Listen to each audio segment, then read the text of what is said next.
ایک مرتبہ سلطان محمود غزنوی کا دربار لگا ہوا تھا۔ دربار میں ہزاروں افراد شریک تھے، جن میں اولیاء، کتب اور ابدال بھی موجود تھے۔ سلطان نے سب کو مخاطب کر کے کہا کہ کیا تم میں کوئی شخص ایسا ہے جو مجھے حضرت خضر علیہ السلام کی زیارت کرا سکے؟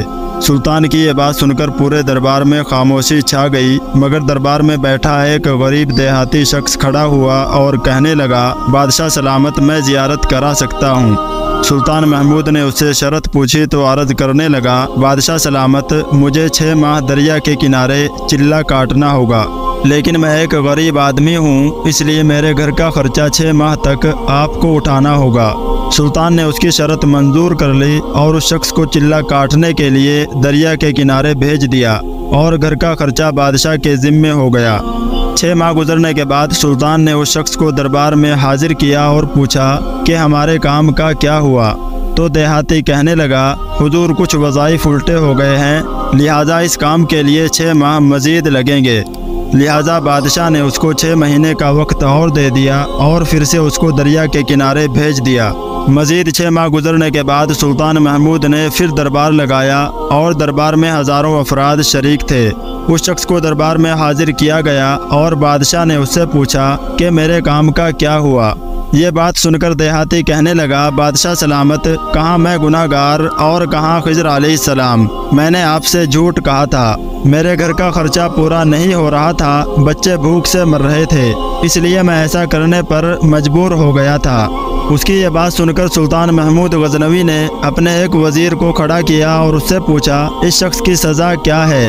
وزیر نے کہا، بادشاہ سلامت، اس شخص نے بادشاہ سے جھوٹ کہا ہے، لہذا اس کی سزا یہ ہے کہ اس کا گلا کاٹ دیا جائے۔ اسی دوران دربار میں ایک نورانی چہرے والے بزرگ تشریف فرما تھے۔ وزیر کی بات سن کر وہ بزرگ کہنے لگے، بادشاہ سلامت، اس وزیر نے بالکل ٹھیک کہا۔ اسی طرح بادشاہ نے دوسرے وزیر سے پوچھا تو وزیر کہنے لگا، بادشاہ سلامت، اس شخص نے بادشاہ سے جھوٹ کہا ہے، اس کا گلا نہ کاٹا جائے بلکہ اسے کتوں کے آگے ڈال دیا جائے تاکہ یہ ذلیل ہو کر مرے۔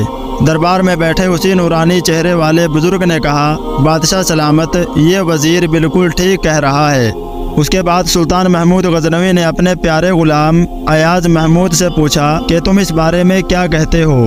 ایاز نے کہا، بادشاہ سلامت، آپ کی بادشاہی سے 1 سال تک ایک غریب کے بچے پلتے رہے، جس سے آپ کے خزانے میں کوئی کمی نہیں آئی اور نہ ہی اس کے جھوٹ سے آپ کی شان میں کوئی فرق پڑا۔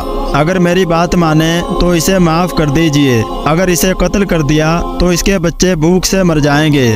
ایاز کی یہ بات سن کر محفل میں بیٹھے وہی نورانی چہرے والے بابا کہنے لگے، ایاز بالکل ٹھیک کہہ رہا ہے۔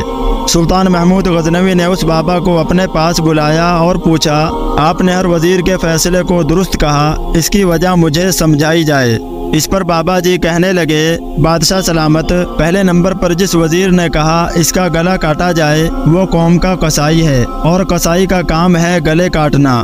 اس نے اپنا خاندانی رنگ دکھا دیا۔ غلطی اس کی نہیں بلکہ غلطی آپ کی ہے کہ آپ نے ایک قصائی کو وزیر بنا لیا۔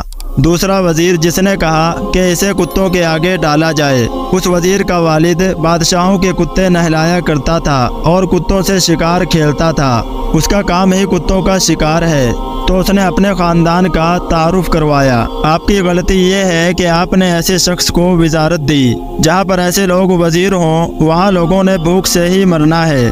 اور تیسرا ایاز نے جو فیصلہ کیا تو سلطان سنو، ایاز سید زادہ ہے۔ سید کی شان یہ ہے کہ سید اپنا سارا خاندان کربلا میں ذبح کرا دیتا ہے، مگر بدلہ لینے کا کبھی نہیں سوچتا۔ سلطان محمود اپنی کرسی سے کھڑا ہو جاتا ہے اور ایاز کو مخاطب کر کے کہتا ہے، ایاز، تم نے آج تک مجھے کیوں نہیں بتایا کہ تم سید ہو؟ ایاز کہنے لگا، بادشاہ سلامت، آج تک کسی کو اس بات کا علم نہ تھا کہ ایاز سید ہے، لیکن آج بابا جی نے میرا راز کھول دیا، لہذا آج میں بھی ایک راز آپ لوگوں کے سامنے کھول دیتا ہوں۔ سنو اے بادشاہ سلامت اور درباریوں، یہ بابا جی کوئی عام ہستی نہیں بلکہ یہی حضرت خضر علیہ السلام ہے۔ ایاز کی یہ بات سن کر سلطان اور دربار میں موجود ہر شخص حیران ہو گیا اور ہر کوئی بابا جی کو دیکھتا رہ گیا۔